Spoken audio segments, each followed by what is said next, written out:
Hey everybody, welcome back to Out of the Ordinary with Jay. And I'm with the professor again. And where are you from, Phil? From New York originally. From New York. And what did you do for a living? Well, Just so why are we calling you the professor? because most of my career was in education. So I taught for for about 25 years. I worked as an engineer for a couple of years, but most of my career was in education. So I taught primarily college for about 25 years. And what did you teach? I taught physics and astronomy. Okay. And I ended up in Albuquerque, New Mexico, spent 26 years there. So I was in New York originally from New York. I spent about the first 30 years of my life in New York. Then I bounced around for a while. And then for 26 years, I was in Albuquerque, New Mexico. So I taught at Central New Mexico Community College. And I taught physics and astronomy there for 13 and a half years. Then my last 12 years, I moved into administration. So I was one of the associate deans for math, science, and engineering. Okay, perfect. I like to just give a little background before we get into it. Today we're going to talk about something that I had sent over to you, and I just named it Mush Mind.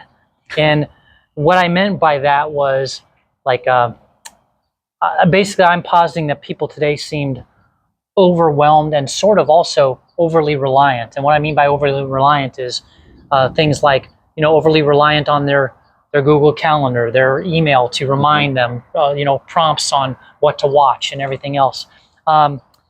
Anyways, as a consequence, people aren't reading things fully, understanding what they need to. Even getting back to people responding to texts and emails has kind of gone by the wayside these days. Ghosting's like, it went from being something that was like a purposeful event to something that was just kind of rude to now it's just kind of normal behavior to just stop talking with someone mid-conversation, it seems. Attention is minimal, and we're very easily distracted. This is what I mean by mush mind. Like, I'll give you an example. I had an insurance agent I was dealing with recently, and it was basically like everything I had put in the context of the email of like what questions I had or whatever was completely ignored. And just I was asked the same questions, and I was like, well, can you just like read what I already wrote, type of thing? Mm-hmm. That type of situation.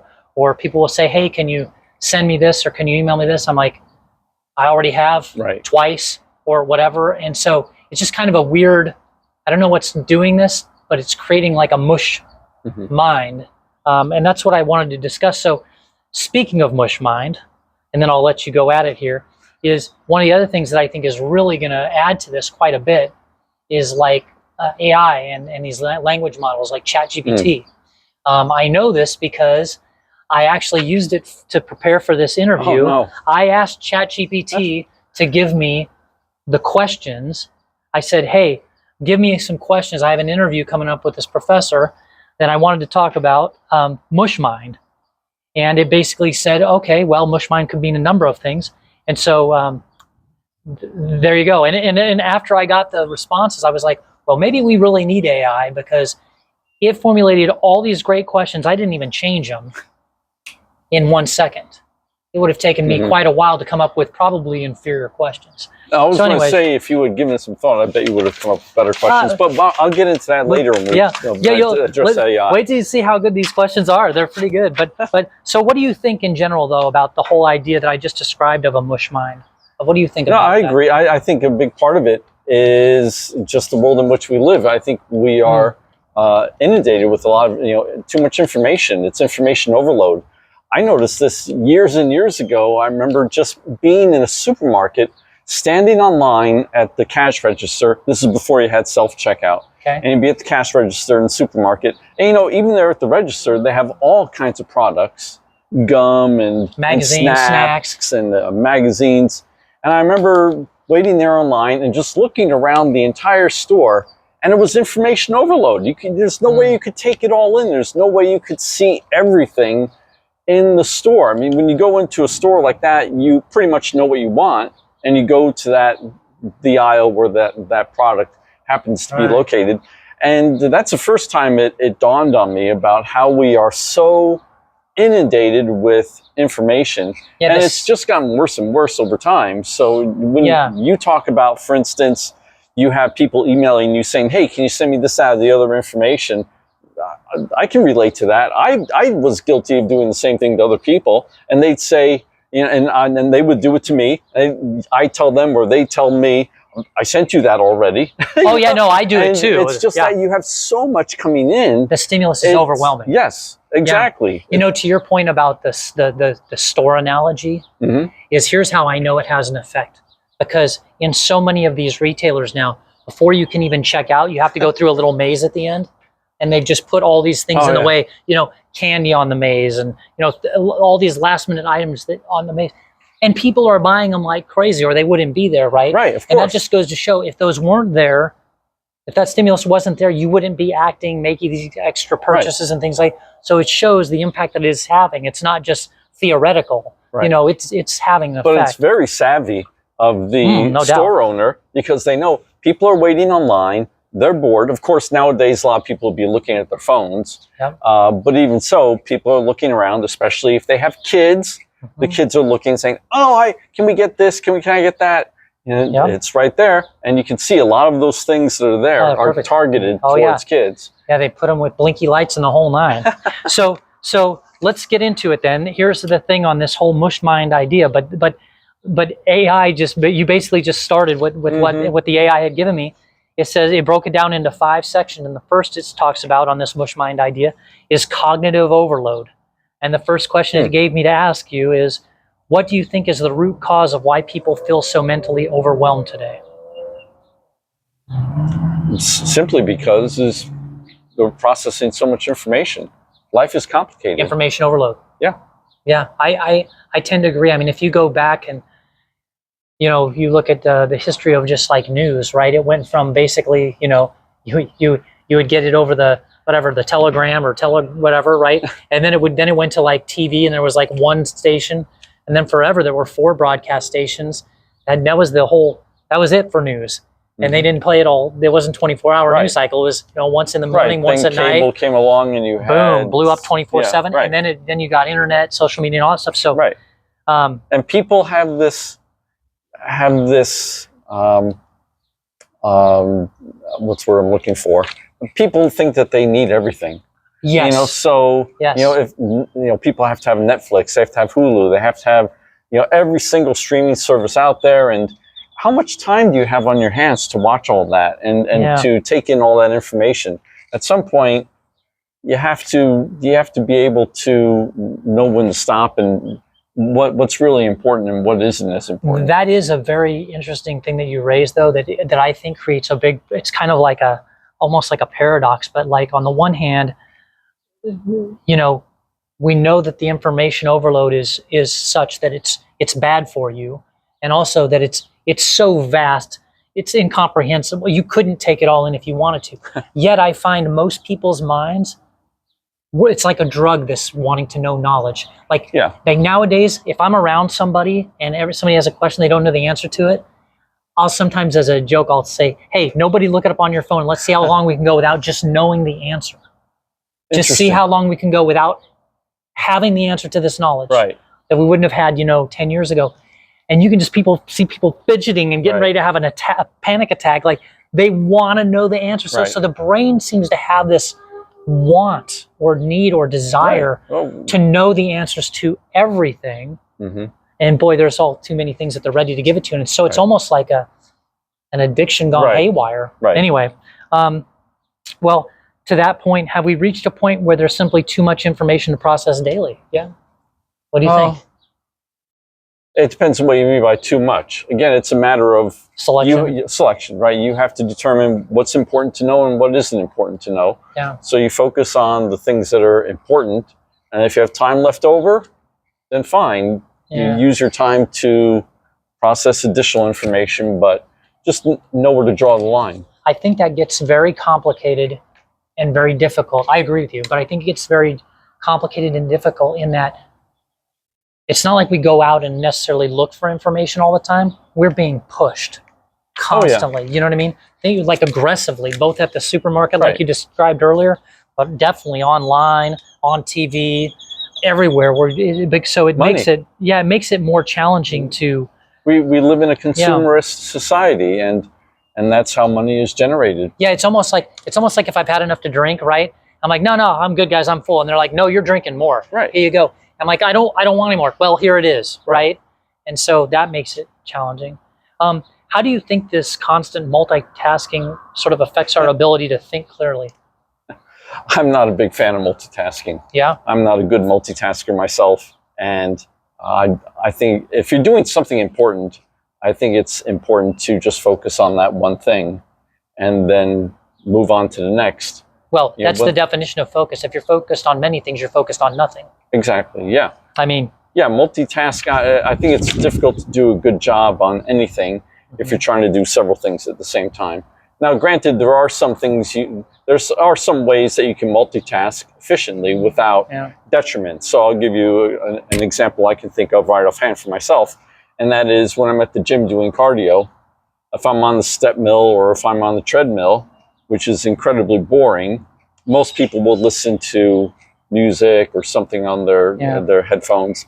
I prefer to read. You know, a lot of people listen to books on tape or whatever, but I prefer to have a book or a magazine in my hands. So while I'm doing my cardio, I'm reading as well. So that's an example of multitasking. That is multitasking. But in that particular scenario, one doesn't take away from the other. Now, I'm not reading quantum physics or anything like that, anything that requires really deep thought. I'm reading a novel. Maybe I'm reading a science book. The only thing you're taking away from would be the ambiance of the gym you're in and everything else that's going around there. It's not affecting your workout per se. Right. So that's the only thing. I will say this, though, to give people in general, including us, a pass on this whole multitasking thing, is I feel like culturally the world changed a lot, and it happened pretty quickly. Because I remember it wasn't that long ago, maybe a decade or so ago, it was virtuous to be a multitasker. Corporations would have people come in to teach how to properly multitask, how to do many things at one time. Software has been developed to enable multitasking. That's the way it was like 10 years ago. Now you hear things more like, oh, you got to live in the moment, and you got to be in the present, all those things, which are the opposite of multitasking. So I kind of feel like, a lot of people were like, given a little dipsy-do, like, hey, multitasking is important, learn that. No, it's terrible. You need to be focused on the present moment, which is not multitasking. You know what I mean? And the pendulum kind of always swings back and forth. Which do you fall on more on the side of on that, or do you multitasking over or in the moment, like more focused? Sounds like more focused. More focused. If I have things that need to get done, I like to tackle them one at a time. Yeah. Now, that doesn't mean I may not complete a task and move on to another. This was especially true when I was working. And you may be working on a number of projects at the same time. So for half an hour or an hour, I'd be working on one project. And then I would move on to something else and then come back to that later, because there are other things that, there are different deadlines for different projects. There are, sometimes you need to stop because you need to gather more information from other people or whatever the case may be. So I never considered that multitasking, though, because I could come home from work any day and I could say, well, I answered 45 emails and I sent 60 emails on various topics. And in between, I worked on curriculum for an hour, and then I spent another half hour on this other task, and maybe none of those tasks, except maybe for but are completely done. But I did a little bit here, a little bit there, a little bit, everywhere. But I never considered that multitasking because I was doing one thing at a time. It wasn't like I was answering an email while I was designing curriculum. Let me give you an idea. So when people talk about multitasking, sometimes I'm a little bit confused about what they mean. Exactly. Because when I think of multitasking, I literally think of doing two things at the same time, like reading a book on the treadmill. Okay, so here's an idea that I think is multitasking that a lot of people do nowadays. And by the way, this is not I'm not trying to belittle or whatever podcast, because a lot of you listen to this podcast, so thank you for doing that. By the way, please like and subscribe if you haven't already. But one of the things I see a lot, and I think there is a downside to this, and I do consider it multitasking, is people that will go on a walk during their lunch break or a hike over the weekend, and they'll plug in a podcast into their ears while they're walking. Well, that doesn't enable you to hear all the sights and sounds of nature, are you really outside, or are you really in your head, or are you really with that speaker that's talking to you? Right. Like, where are you? Right. And so, at least in terms of being, present moment, like, I feel like the podcast in the ear while you're doing something else that's supposed to be nature related, or I think it's a distraction. Yes. That's where I think multitasking, that's a good way to put it. Right. Anything that's distracting is multitasking. Anything that is detracting from the experience, from one of the experiences, is not a good way to multitask. Yeah, I suppose if you were walking through some place that was horrible to look at, there were no sights, no smells, no nothing, maybe the podcast works. But if that's why it's good for the treadmill, because that's boring. Right. There you go. But I'm not going to be reading a book or for that matter, listening to a podcast when I'm hiking, because I'm out hiking. Yeah, you're looking at the trees. Looking at trees. Now, if I'm walking around my neighborhood just because my doctor said I need to do more exercise, so I after work I take a half-hour walk around the neighborhood. Well, if that's the case, and I think you'd be better off if you just go for a walk around the neighborhood, relax, depressurize after a hard day, and enjoy the scenery, see the kids playing, and listen to the birds or whatever. But if you're good timing on that bird, by the way. Yeah, said listen to the birds, and then bang. But if you really feel that you could use your time better listening to a podcast while you're walking around the neighborhood, okay. I think so, but it's not like going on vacation and going to the Grand Canyon and plugging in your headphones and listening to a podcast. Well, you're defeating the purpose. Right. I think there's something about this, our brain's insatiable appetite for knowledge or stimulus in general, to where you get fooled into thinking, oh, I do need to listen to this podcast while I'm doing X. I don't have time to do it here, but like, man, sometimes you need to just do like one thing. I don't know. I mean, I'm not preaching here. I'm just saying it. It seems like multitasking was probably overrated. So here's number 2 that the AI gave me, and it's perfect little segue we just gave it, which is an over-reliance on technology. Are people outsourcing too much of their memory and thinking to devices? I think so. Yeah. The one example that pops into my mind right off the bat, and this is way before computers, is calculators. And calculators obviously can perform calculations much more rapidly than a person can, but it's important for a person to understand the fundamental mathematics and understand what the calculator is doing. So says the professor. Well done, sir. Yeah. But anyway, the example that pops into my mind is back in the 1980s. When I was in New York, I was teaching at a particular college, and I was also working in the tutoring center. Okay. And they had a program where they would bus in some high school students from the area on weekdays, and we would help tutor the high school students. And I remember this one student was just, I think, freshman or sophomore in high school, and they were learning negative numbers. And so the student was doing really simple problems: 6 plus -7 equals, etc. -1 if you would. I got that one. Excellent. I just don't want people to think I'm a complete idiot. Anyway, go on. So anyway, so I was helping the student, and the student pulls out the calculator and starts plugging in 6 plus negative. And I said, no, you don't need the calculator for. Oh, but we can use calculator in class. I said, no. I said, but you need to understand what you're doing first, and then they can use the calculator as a shortcut. But right now, you need to understand the fundamentals. And this student just insisted, no, I'm allowed to use the calculator, and sat there and went through all her homework, punching everything in the calculator. If the student did understand the concept of negative numbers, how to do 6 plus -7, the student never demonstrated that. The student had no interest in that. It's like the machine can do it for me. And so that was the first time that popped into my mind. But it's like that now on steroids. But to your point, I think we do rely too much on our devices. Another good example is GPS. So people rarely look at a map nowadays. If they go someplace new, they plug in the address of the destination, and the GPS tells them where to go. Get in the left lane, turn left, go straight 1 mile, turn right, whatever. And you don't have to bother checking ahead of time.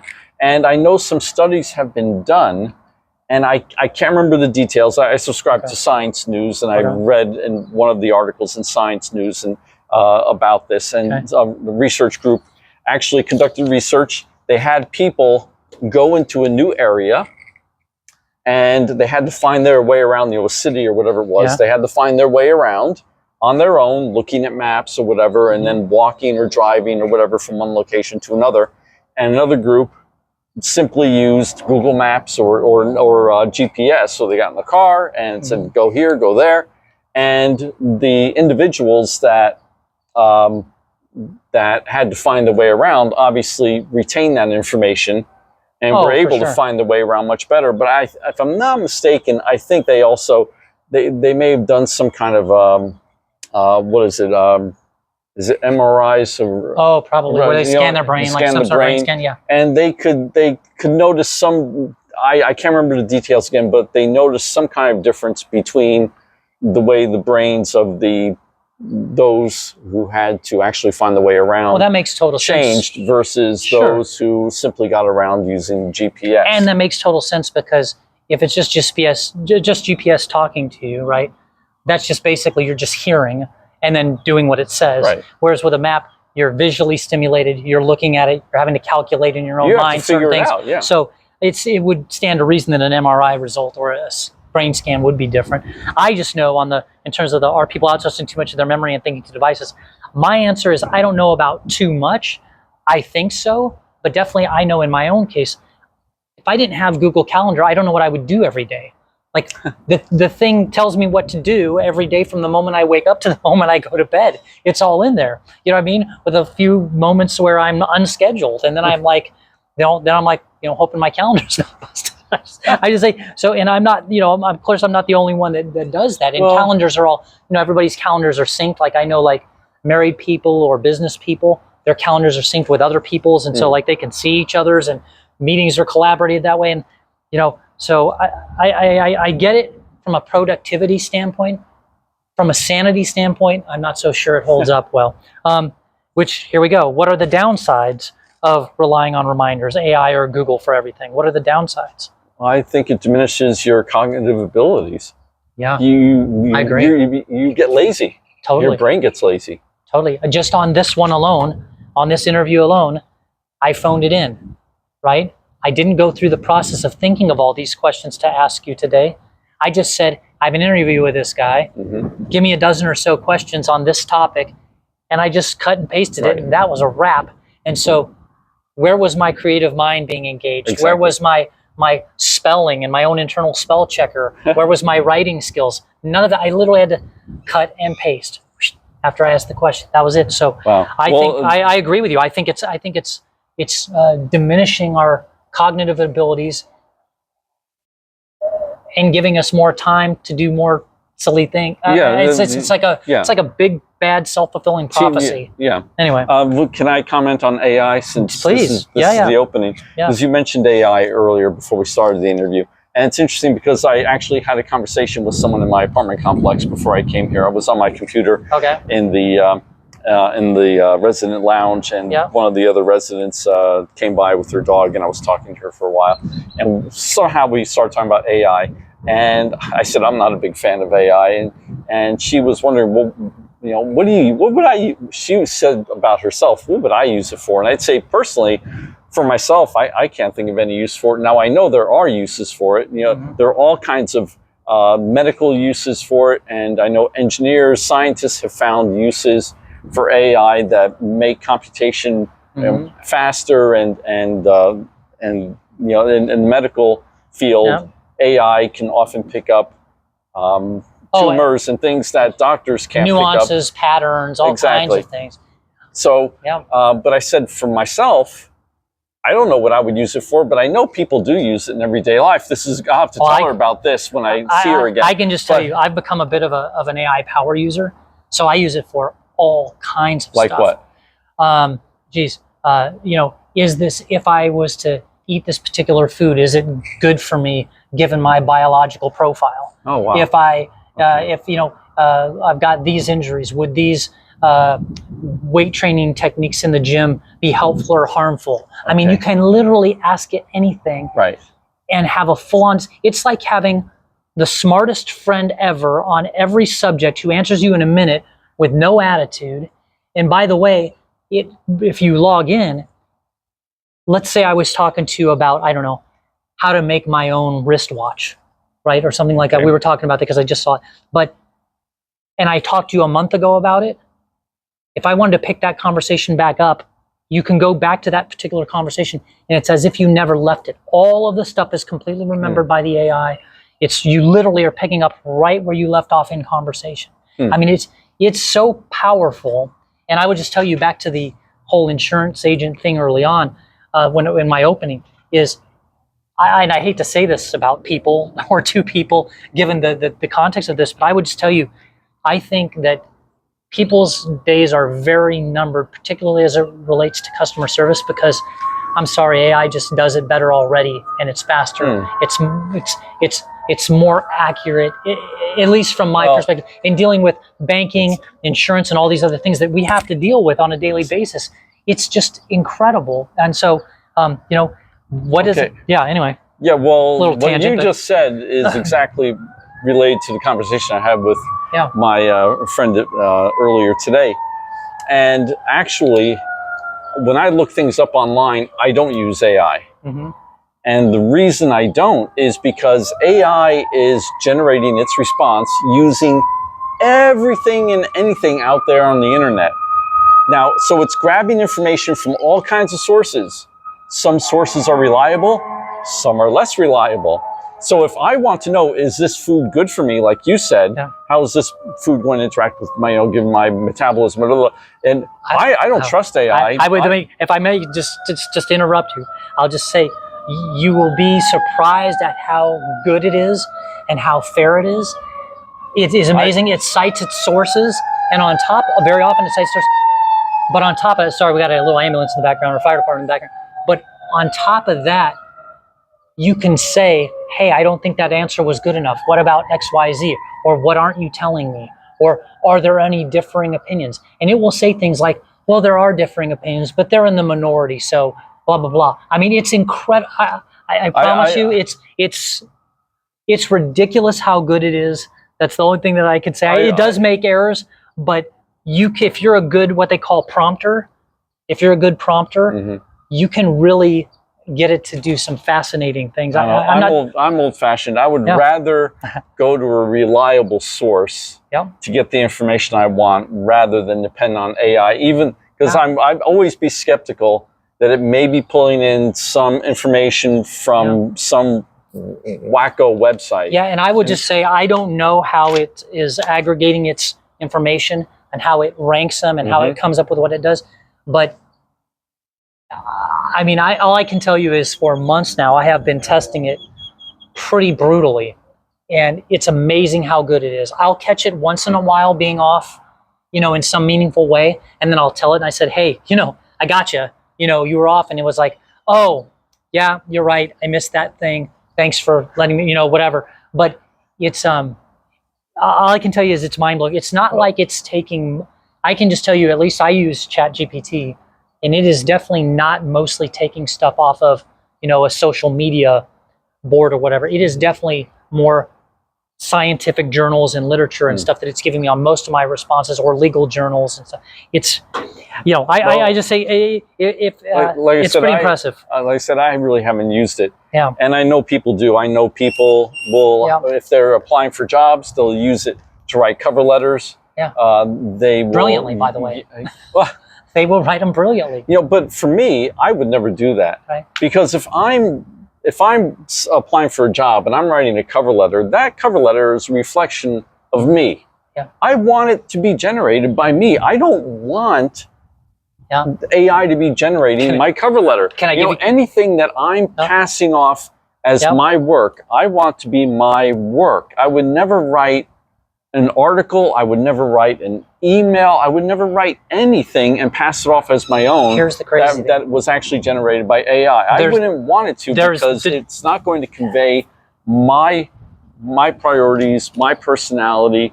It wouldn't emphasize necessarily the things I want to emphasize. Just to counter it, I'll tell you, I agree with you, but you can literally put in there, you could say something like, write me a resume from the vantage point of me. And if the AI doesn't know you already, you can say, hey, I'm 35. I find these things funny. I tend to use the word also a lot when I write, right? You could put in your parameters and it will do it in a flash with all of these. It's wild. It's just wild. You could say, you could say in it, I'm pretty sure the person interviewing me is a 60-year-old male, and I'd like to appeal and is into this baseball team. I want to appeal to that somehow, sort of in my resume, but do it subtly, right? It will do all these things. It's wild. It's wild. If you just, anyways, but the question was, do you think tech is becoming, oh, sorry, that leads to the next question, which we've already answered ad nauseum, but we're going to go through it anyways. Well, just to finish up on that, sure. Are we depending too much on tech? I think that if you're using AI to generate all kinds of things, again, you're diminishing your own cognitive abilities. You are getting mentally and intellectually lazy by letting the machine do it for you, instead of maybe the thing to do would be to do it yourself and then have AI do it and compare them, and or something like that. I would say this, I agree with you 100%. I think it is making us, it's accelerating our own cognitive decline. Yeah, it's like, but it's almost like the problem is AI is getting so good that you're like, well, I'm just going to have it do it. Do you know what I mean? So it's going to be a bad situation because it is so good and getting better to where, like, I really didn't want to do this, but then I was like, well, this is a good time to try this. And then I was like, but I know it's so good and I don't really have the time to put these questions together. Bam! You know what I mean? And just so keep in mind, I know, use it or lose it. It's just like driving in your car to go everywhere. Oh, I have to go down to the corner store. Why would I walk? Drive down there. What is that doing to your health? Right? So if you're relying on technology too much and less on your brain, and meanwhile your brain is doing frivolous, is doing trivial stuff that's frivolous, well, that's what you get. If you lose the ability to focus and think critically and think seriously about something, well, you have no one to blame but yourself. Sorry. But here's the thing. Back to the AI, and then we'll leave it here. But the next question it gave me to ask, which we've answered, but this is how good it was. Do you think tech is becoming a crutch that weakens our cognitive muscles? There you go. Well, you know my answer. Yes. Yes. Yeah. That's end of story. And it's my same answer too. I definitely agree. It is weakening our cognitive muscles. My only sort of asterisk on that is AI is getting so good. It's so enticing to have your muscles weakened because it's so helpful and it's so good. And that's kind of like a bummer of how good it is. Anyway, next question it gave me was on, or next section it gave me was on erosion of focus and attention. The question it gave me was, why are people so distracted even when doing simple things like reading a text or email?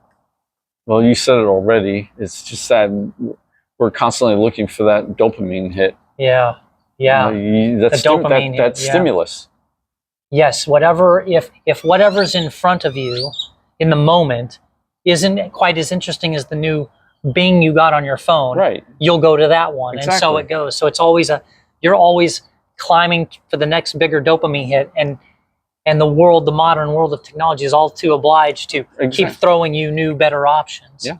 Okay. Precisely. So I agree. So why are people so distracted even when doing simple things like reading a text or email? It's addictive. It's addictive, and our answer to that is because there's too many things bombarding you, competing for your attention.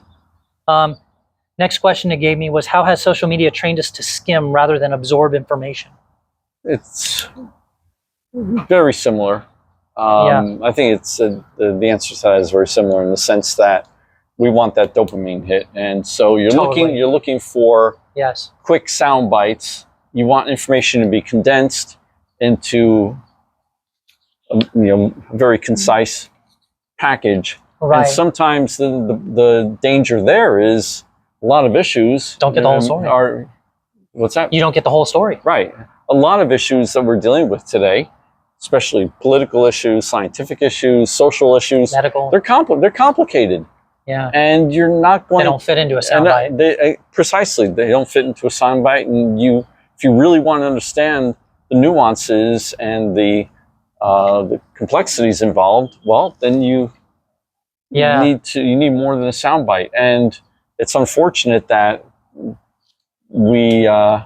that people don't have the type of readings. We had this conversation before about reading stamina. Yeah. That that hopefully people, I tend to think people had more of in the past.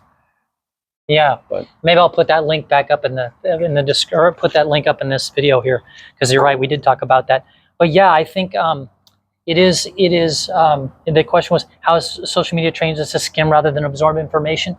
I mean, in the same way that everything goes. I mean, if you can get, it's like goes back to the old school Cliff's Notes, right? Right. If you can read, 10 pages, they condensed a whole book's synopsis, most people will do that. They just want to get the information, get in, get out, get the gist, and not get all the little nuance and the little particulars. Yeah, which and is it's really like that. unfortunate. It's like that on steroids, basically. Right, which is very unfortunate because you lose the flavor of the book. I think you miss out on a lot of the enjoyment if you're reading the Cliff Notes, and it's the same way with other information. And by the way, I can't speak specifically to social media because I've never been on social media. I've never tweeted. I've never been on X or Twitter. I found him. I found the one guy. I found the one guy. I came out of you are a rare bird. I came out of this cave specifically for this. Wow, interview. That is great.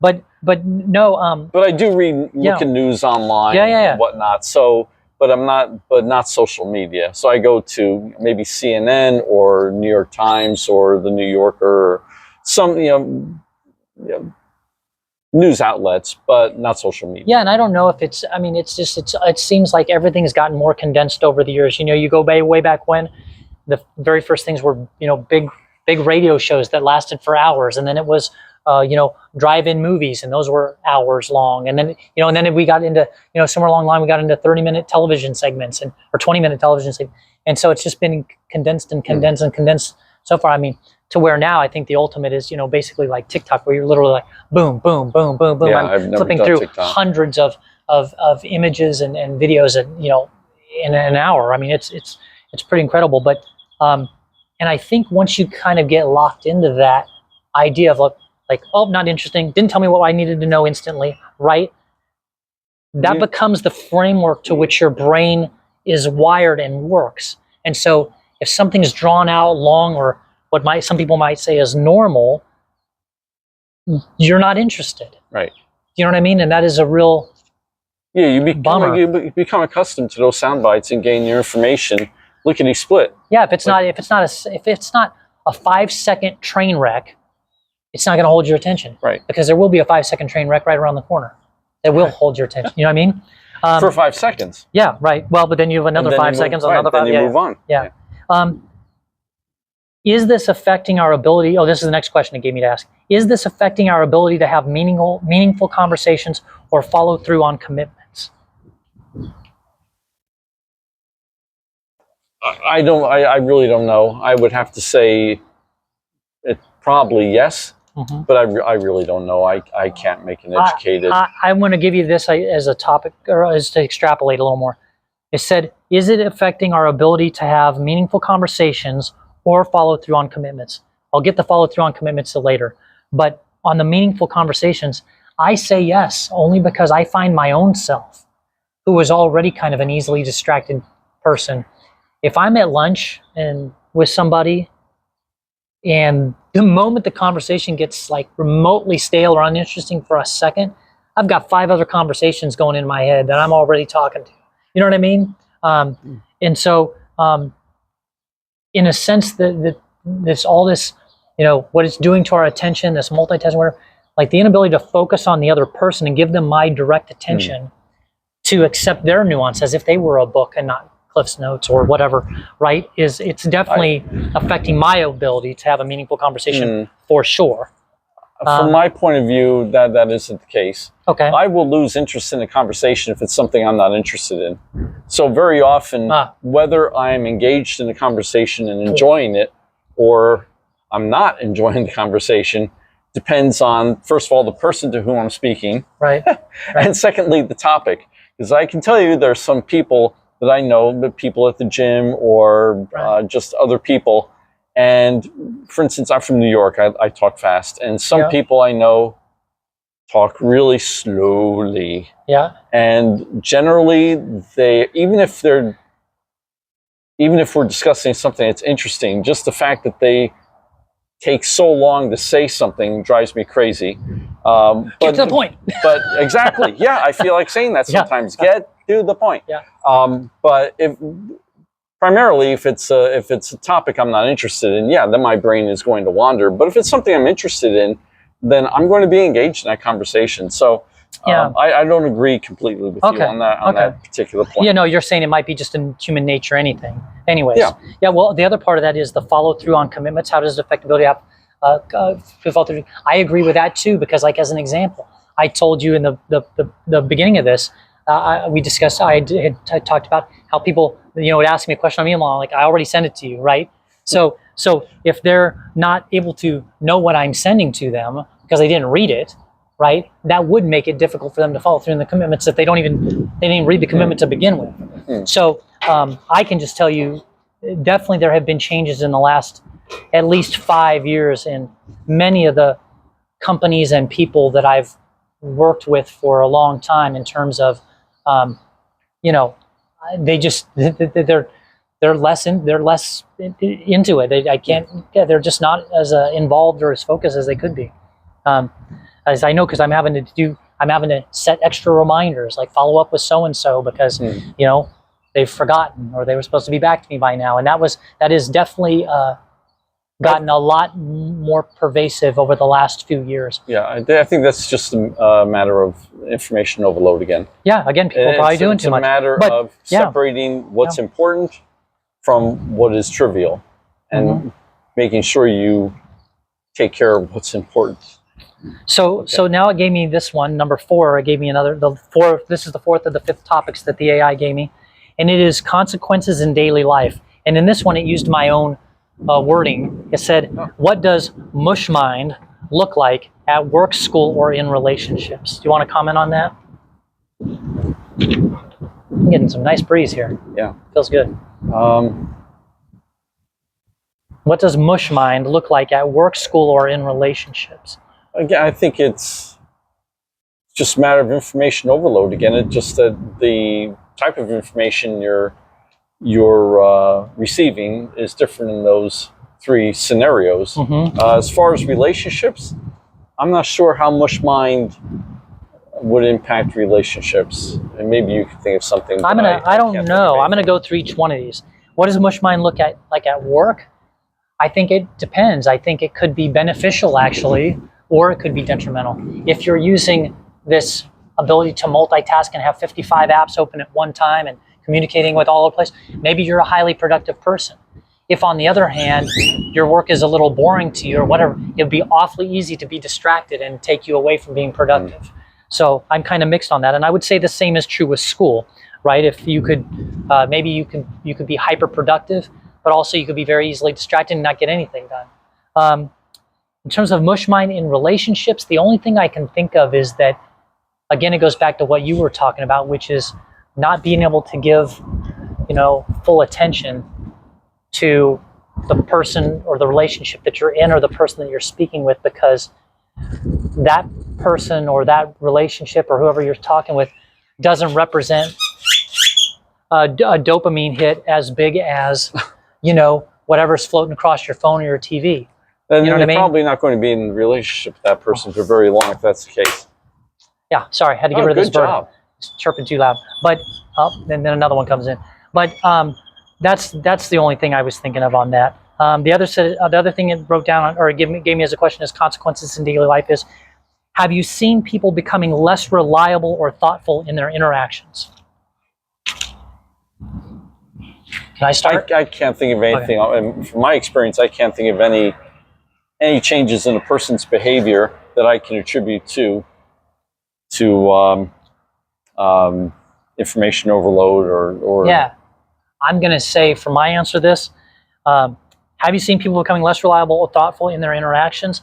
My answer is 100% yes. Okay. Most definitely, because of the examples that I gave early on. If I've got to follow up with a person or a company I'm working with 4 or 5 times now because they're on their own information overload, and I've got to do all this extra follow-up now, and now what's being expected of my work is to have 1,000 clients instead of 100 clients or whatever else, right?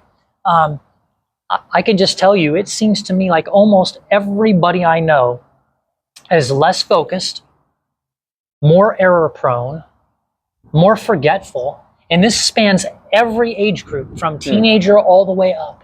Maybe not children, I don't know, maybe not children, but definitely from teenager all the way up. I would say all of those, what I would say are negative attributes, have risen. In pretty dramatic, like I could probably plot a graph that would show how bad it's gotten in almost every interaction I've had over the last some odd years. And I'm not excusing myself from that either. I'm probably worse also as a consequence of all these things. But I mean, I would put 100% on it.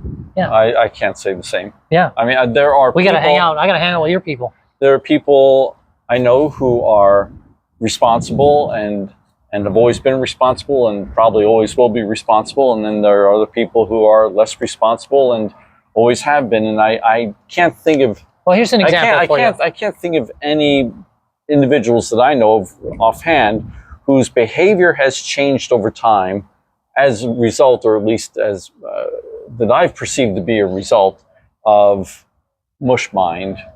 So here's an example that maybe might work for you. I don't know, but let's say you were supposed to meet somebody for lunch, on a Tuesday. Like nowadays, I definitely feel like I need to follow up and make sure that lunch is still on, or they might not be there, even with their calendars and everything else, because there's so much going on in their world. Whereas before, I would just assume, hey, we said Tuesday, we'll see you on Tuesday. I don't know. I don't know. To me, I don't think so, because in the old days, it would be you didn't have instant communication like we have now. Even the phone wasn't instant communication, because you could call someone, they might not be home, right? And they may not have an answering machine. So you would call your friend on Tuesday and say, "Hey, let's get together for lunch on Saturday. Yeah, let's meet at Outback or something." Oh, and maybe they didn't show up. And you wouldn't follow up with that person. You'd say, "Okay, I'll give you a call if I can't make it for some reason," and you assume that person will be there. Nowadays, you have instant communication. You can text that person, "Hey, are we still on for Saturday at noon at Outback?" And I think it's that's my perception, is interesting. Just that it's easier now with the technology to constantly be checking. Well, to give you the way that I personally cope with this, the way that I do it to make sure that I make my appointments on time. So I was supposed to meet you here today at a certain time, right? Well, once that was arranged, of course, I put it in my Google Calendar. You know where mine was? Oh, that's great. You're a better man than I am. My life is not as busy as yours. But not only does it go into my calendar, right? But then my calendar is set to email me that morning to remind. So it's in the calendar. Mm-hmm. Then I get an email. But also, usually, as soon as I see that email, then I set an alarm on my phone for a half an hour prior. So now I had it, right? I had the original conversation. I put it in my calendar. I get the email, and now I've put it in my. That's the lengths that I go through now to make sure I hit my appointments. Yeah, my life isn't that busy. But I'm just saying, I don't know, but I've had to do that because otherwise I feel like I may not make the appointment. You know what I mean? Which is crazy. Well, that's how distracted. I'm relieved to hear I haven't gotten to that point yet. Yeah, congratulations. That's awesome. The next question that they gave me was, in regards to consequences in daily life, is, have you seen, we already did that, never mind. Okay, last one, number 5. Possible solutions or practices. So this is a nice way to close AI. Thank you. Possible solutions or practices for what we're calling Mush Mind. What are some strategies you've used or seen others use to sharpen focus and reduce dependence on tech? Well, use tech less. What's funny is I just told you I use tech a ton to try to make myself. It's paradoxical, really. Anyways, go ahead. Let's see. Well, just try to rely on it less. Let's see. Trying to think of some concrete simplify your life. Yeah, if you're writing a cover letter for a job application, write your damn cover letter. Don't let AI do it for you. Yeah, you know what what came to my mind on this, and it said the question was, what are some strategies you used or seen others use to sharpen focus or reduce dependence on tech? It's like it just, what were we talking about before? Oh, the if you're focused on many things, you're sort of focused on nothing. Like, to the extent that you can, I don't know, do less, expect less of yourself. Like there's that other saying, that I love, as it relates to like a talent or something you might have, or an ability of something you might be able to do, which is just because you can doesn't mean you should. Mm-hmm. And so just because you can take on more doesn't mean maybe you should take on more. Just because you can do certain things doesn't mean maybe you should do certain things. Like, you know, this is a little bit unrelated, but one of the things that I'm like, I think boredom is taking on a new role for me. I'm now starting to look at boredom as like a virtue. Like, if I can get to a place where I'm bored, that means I've done a good job in dealing with mush mind. Because if I'm bored, that's the opposite of being too distracted. Right. That's the opposite of being overly distracted. And so I've now put like boredom on this pedestal. Like, okay, I want to, if I can work towards a goal of boredom, maybe I've done some good, maybe I've changed a couple of good habits here. I don't know. What do you have? Any thoughts on this? That's an interesting way to look at it. Yeah, I mean, strategies that you've used or you've seen others use to sharpen focus and reduce dependence on tech. Well, I'll give you one that I just saw my brother use the other day, literally yesterday, which is pretty interesting. He has an app for all of his apps, and this app allows a time limit for every one of his apps. So if he was going to go on, say, Facebook, he's only got 5 minutes and then it cuts him off, right? Or he can set his time parameters for every app that he has, and he doesn't override it.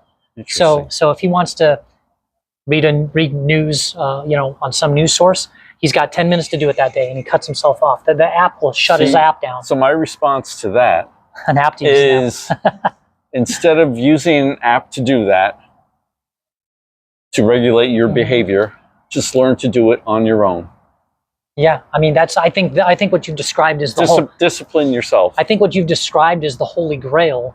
That said, we may be in it so far that the average human being just can't do it. If you don't try, it'll never happen. I mean, I think you maybe need some, like they have, you'll see there's these things they call them digital detoxes where people will, stay away from their phone and all email for a week or something like that. Yeah. And that in itself tells you all you need to know. If you need a detox from anything, it's not good. But I hear you. I just don't know. That would be a good project. This is a good company to start. Somebody that could come up with a segue to get from where we are now to where you're back where you're just doing it all on your own. But this is the question. Well, the thing is to use technology is there for a reason. There are advantages to it. Yeah. Just don't abuse it. Well, just use technology to the extent that it's needed or useful, but don't become overly reliant upon it. Right. That said, I agree with you, but I think it's like that falls but for me, that falls so much under the category of easier said than done. I mean, it just seems not everybody has a strong will, discipline, or sees the benefit, or even sees the detriment of what's going on with the tech. Like the next question, the last question that the AI gave me is perfect, which is making both of our points. There you go. It says, can we train our brains back to a better state, or has something fundamentally shifted? And I'm going to make the argument, I think, maybe not from me, but probably the generation just below me and teenagers and all that group, that something has fundamentally shifted. There is a cohort, there's a group that has grown up with soundbite-itis. Well, your brain is still forming until you're at least, I remember reading a book about that discussed this to some extent. It's at least well into your teenage years, and it may be your brain may still be developing into your early 20s, but I'm not quite sure if that's exactly right. But it is still developing and it's growing. So if you're handed a computer and a cell phone when you're 3 years old, the way your brain is wired is going to be that's happened to everybody. I'm agreeing with you. I'm saying so the way a person who's a young person today, the way their brain is wired is going to be very different from the way yours is. My brain is wired. But I think you can train your brain to I think you can always exercise your brain or train it to think in other ways. So perhaps I don't think it's a hopeless cause. Oh, I agree with you 100%. So perhaps both are true, because in the same way that you were born and raised a certain way and you had to learn technology and multitask, they were born into technology and multitasking. Perfect they analogy. learned the other way. Right? But I think both can be true, which is, can we train our brains back to a better state? Yes. Has something fundamentally shifted? Yeah, probably for a great number of people, it probably has to varying degrees. I know probably, you know, starting with the oldest were probably affected the least, and then it goes down, down, down, you know, more and more and more as you get younger and younger. But this is not unique to our generation, because society's been changing for thousands of years, since basically since the development of civilization, when humans, roughly 10,000 years ago, when the first large towns and cities sprang up, and humans became, instead of nomadic, became settled and whatnot. You know, society became much more complex. Life became more complex, and now it's just accelerating at an ever increasing rate, because of the pace at which technology is changing and impacting our lives on a daily basis. So it's not anything new. It may be that the pace at which it's happening now is more rapid than it has been in the past. That's what that would be an argument that I would make, would be to say, I agree with you 100% that it's always been this way for humans, but I think it has gone off the rails in terms of it's just exponential now. And like, I think that's where you see a lot of the stress and anxiety and all these other things, which, by the way, I have a video on that I'll post too, but which is we can't keep up anymore. We just can't. And that's, you know, you just can't do it. If this was, you know, I don't know, go back to when there were just 4 network stations, right? And PBS, right? Everybody could be on the same page with what they watched. There's only so many things to watch. Right. You know what I mean? Everybody was on the same page. And now nobody has to be anywhere near the same page, not on the same book, not on the same planet practically. So anyway, well, it all goes back to what I said before, information overload. So you have to be able to separate the wheat from the chaff. You have to be able to discern what is important to me, what is really important, and what is trivial, what is frivolous, what is not important, what do I not need to really worry about. And I think that's the major, I think that's the thing that people need to do the most, is just be able to process the information and not become overwhelmed, because most of the stuff that people fret about is not important. Yeah, I have another video that I did on our modern world, and it sort of touches on this topic that we've been talking about now, this Mush Mind topic, and I'll put a link to that in the description. But one of the things why I don't like Mush Mind a lot, and why I think it's worth improving and working on, like you said, is because I don't like feeling like I'm not in control of my life. I like to be the one driving. Right. And I'm not so sure I feel that way all the time. Anyways, should we leave it there? I think so. Okay. Yeah. Thanks for your time, Professor.